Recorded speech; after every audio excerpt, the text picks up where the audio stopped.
TVK's agenda for 21st century good governance. லஞ்சம் இல்லாமல் ஒவ்வொருவருக்கும் அரசின் நலத்திட்டம் போய் சேரும். அதற்கென தனியாக ஒவ்வொரு குடும்பத்திற்கு ஆதார் கார்டை போல ஒரு தமிழ்நாடு சிட்டிசன் பிரிவிலேஜ் கார்டு வழங்கப்படும். ஒவ்வொரு குடும்பத்தை பற்றிய அனைத்து தரவுகளும் அதில் இருக்கும். பிறப்பில் இருந்தே ஒவ்வொரு மனிதனுக்கும் அவனுக்கு உரிய திட்ட பலன்கள் போய் சேரும். விண்ணப்பிக்க தேவையில்லை. லஞ்சம் கொடுத்து வேதனை அடைய தேவையில்லை. வீட்டு வாசலுக்கே அரசாங்கத்தின் நலத்திட்டங்கள் வந்து சேரும்.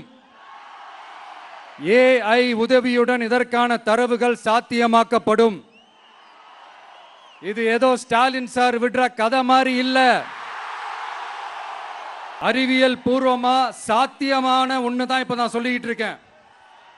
அதை நம்ம டிவிக்கு ஆட்சி உருவாக்கி காட்டும். அதாவது இதுவரைக்கும் இந்த கவர்மெண்ட் சிஸ்டத்துல இப்ப நீங்க ஏதாவது ஒரு கவர்மெண்ட் ஆபீஸுக்கு போய் ஒரு வேலை செஞ்சு கொடுக்க போய் கேட்டீங்கன்னா, இவங்கள பாரு அவங்கள பாரு, இப்ப வா அப்புறம் வா, இந்த டாக்குமெண்ட் சரியில்லை அந்த டாக்குமெண்ட் சரியில்லை, அதை எடுத்துக்கிட்டு வா இதை எடுத்துக்கிட்டு வான்னு இழுத்தடிச்சுக்கிட்டே இருப்பாங்க. அப்படிப்பட்ட இழுத்தடிக்கிறதுக்கு காரணம் டாக்குமெண்ட்ஸ் இல்ல, டப்பு லஞ்சம். இப்படிப்பட்ட ஒரு சிஸ்டம் அதுக்கு பேர் குட் கவர்னன்ஸ் இல்ல, ஹராஸ்மெண்ட். அதுக்கு பேர் ஹராஸ்மெண்ட்.